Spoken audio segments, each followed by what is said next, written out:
قبل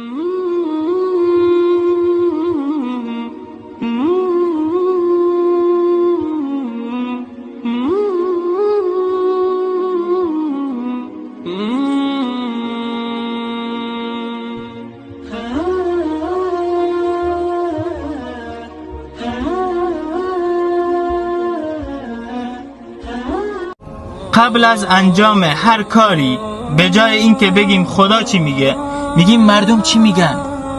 یه عده‌ای همیشه هستن بیشتر از این که با خودت حرف زده باشن پشت سرت حرف زدن.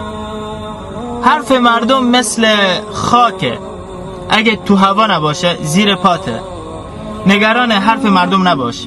الله متعال پرونده ای رو که مردم مینویسن نمیخونه، نگاشم نمیکنه. کسایی که پشت سرت حرف میزنن پشت سرتن، اهمیت نده. گوش بده، یه نصیحت، سعی کن همیشه فاصلت رو با مردم حفظ کنی. یهویی میبینی ترمز میزنن، بعد میگن تو مقصری. مردم به خدا هم عیب میگیرن، تو که بنده خدایی. سلام علیکم.